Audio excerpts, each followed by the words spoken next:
vamos para a questão 24.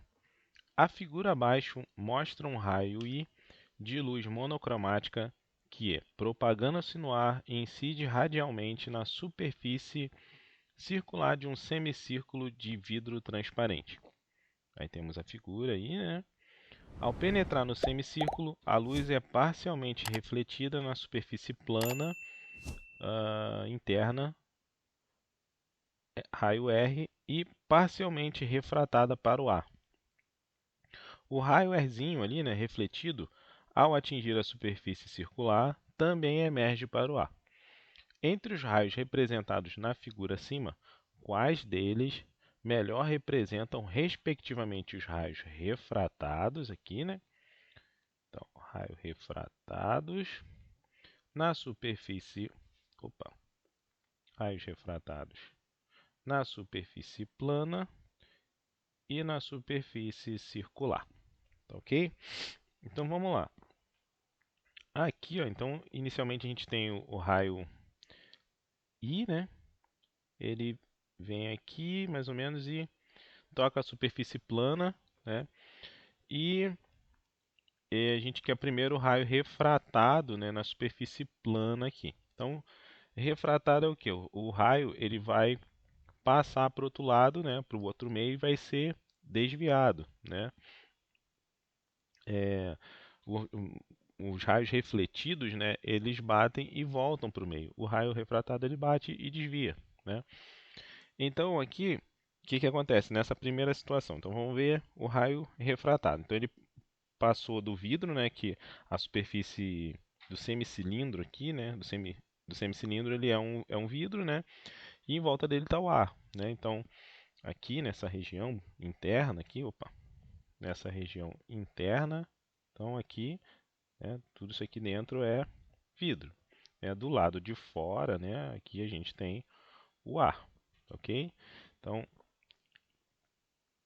vamos já marcar aqui, ó, o índice de refração então do ar, vou botar ar aqui, ele vai ser menor, né, do que o índice de refração do vidro, vou botar assim em V, tá ok? Porque o que que é isso, né?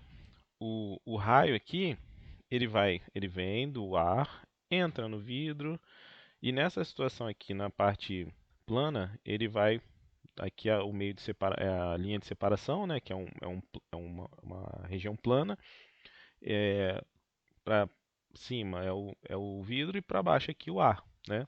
Então aqui é um meio que é uma linha que separa os meios, né? Uma superfície plana que separa os meios. Então o que que acontece? Quando o raio ele vem de uma superfície com o índice de refração maior e passa por um índice de refração menor, né? No caso ele está saindo do vidro e entrando no ar, ele vai ser desviado, né? Porque o raio de luz, né? O raio ali, ele está num meio que tem mais partículas, tem mais moléculas, mais denso, né? Então ele está com uma velocidade menor. Quando ele passa para o ar que tem as partículas mais espalhadas, né? Menos denso, então ele vai ter uma velocidade maior. Então, quando isso acontece, né? Quando ele passa de um meio mais refringente para um menos refringente, esse raio ele vai se afastar da linha normal, que é uma linha de referência, né, que passa perpendicular à linha, né, de divisão dos meios, né? Essa linha amarela aqui, que eu coloquei em cima do tracejado, é a linha normal, né? Ela tem um ângulo de 90 graus com o meio que separa os meios, né? Com a linha aqui, com a parte plana que separa os meios. Então, é, essa vai ser a nossa referência, essa linha tracejada aqui é a normal, ela vai ser a referência para esse desvio, né, para esse desvio aí. Então, o que que acontece? Quando passa de um meio mais refringente para um menos refringente, o raio ele desvia se afastando na normal, né? Então, ele tem que se afastar da normal. O raio 2 aqui, ó, ele nisso com o raio entrando com uma certa inclinação em relação à normal. Porque se fosse assim, ó, eu tenho aqui uma superfície plana, né, essa linha amarela, e eu tenho um raio entrando perpendicular aqui, ó, passando com um ângulo de 90 graus aqui, né, um pouquinho todo, mas considera em 90 graus, entrando perpendicular aqui, ele vai sair Opa, deixa eu botar bem baixo aqui. Ele vai sair perpendicular também, tá? Ele vai entra perpendicular e sai perpendicular, ou seja, ele é refratado também perpendicular à linha, em cima da normal, né? A normal está aqui em cima, né? Então, se ele entra perpendicular, ele sai perpendicular. Agora, se ele entra com uma certa angulação, que é o caso aqui do raio I, ele vai ser desviado. Então, não existe a situação aqui nesse caso, o raio 2 ele não existe, ele não passa reto, né? Ele vai ser desviado ou para próximo da normal ou afastado da normal. Quando passa de um meio mais refringente para um menos refringente, ele se afasta da normal, né? Então, eu tenho então para considerar o 1 e o 2. O 1 está bem em cima da normal. Então significa que ele se aproximou da normal até demais, né? Porque ele ficou em cima dela. Então a única situação que é possível aqui é o raio 3 aqui que se afastou bastante da normal, né? Então nesse primeiro caso aqui, nessa primeira situação, né, da superfície plana, né, a gente tem essa configuração, o raio entrando aqui e saindo pelo 3 aqui, né? Então, o raio 3. Logo, olhando as alternativas, então, ó, a única que sobra para a gente aqui, ó, a não pode, que é o 1, 1 não é, o 2 também não é, o 2 não é, então sobrou, ó, 3 e 3, a letra D e a letra E como alternativas.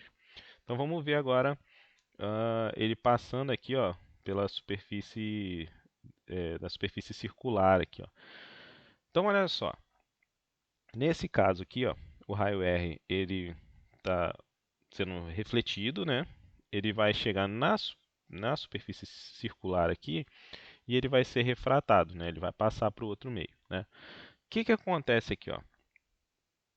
Quando o raio, né, ele passa aqui pelo centro dessa superfície circular, desse semicilindro aqui, né? Ele está passando pelo centro de curvatura desse semicilindro e passando lá pela superfície. Então, quando isso acontece, significa que esse raio ele é perpendicular à superfície aqui, né? Que é o semicilindro.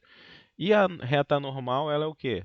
Ela é uma reta tracejada, uma reta de referência que é perpendicular também à superfície, nesse ponto aqui. Então, o que que acabou acontecendo? O raio R e a normal, eles estão um em cima do outro, porque os dois são perpendiculares à superfície, né? Então, um está em cima do outro. O que que acontece? Significa, então, que o raio R ele não tem um ângulo em relação à normal. O ângulo dele é zero. Então, se o ângulo dele é zero, o ângulo de incidência aqui, ó, essa nossa situação, ó, se o ângulo de incidência a normal está aqui, né? A tracejadinha está aqui, ele está em cima do outro. Então, se o raio está em cima da normal, não tem ângulo entre ele, o ângulo é zero. Então, o raio refratado, né, ele também vai ficar em cima da normal. Então, não pode ser nem o 4, nem o 6. Só sobra o 5, só pode ser o 5, que é o que passa reto. Então, a resposta aqui seria, né, a letra D, né? A letra D como resposta. A gente poderia explicar isso daqui, né, essa situação, também pela lei de Snell, né? A lei de Snell diz para a gente que o índice de refração, né, vezes o seno do ângulo de incidência é igual ao índice de refração do meio vezes o seno do ângulo refratado, né? Então, o que que acontece aqui, ó? Essa situação aqui eu sei, né, do raiozinho R, né? Ele está passando pelo centro de curvatura e então ele é perpendicular à superfície aqui, então ele está em cima da normal, né? Então, ele tem um ângulo zero, né, em relação à normal. Então, aqui o ângulo de incidência, o θi, é zero. Seno de zero é zero. Então, zero vezes o índice do meio vai dar zero. Esse lado aqui da igualdade eu sei que é zero, tá? O índice do meio aqui, ele existe, o meio existe, né? O outro lado é o ar. Então tem um valor, tem um número, né? Então esse cara não é o zero, tá? Da nossa igualdade. Então, quem tem que ser o zero da nossa igualdade aqui, já que é uma multiplicação, né? É o seno, né? Quando o seno for zero, zero vezes índice de refração vai dar zero, e aí a igualdade vai ser obedecida. Então, só sobrou o seno de θr para ser zero. E quando que o seno vai ser zero? Quando o ângulo for zero. Então, o ângulo do raio refratado também é zero, né? Então, se o ângulo dele é zero, significa que ele também está em cima da normal.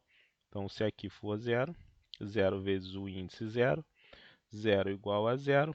Então, a igualdade foi obedecida e o 5 realmente é o raio que melhor representa então aqui o raio refratado. Então é a resposta da 24, letra D.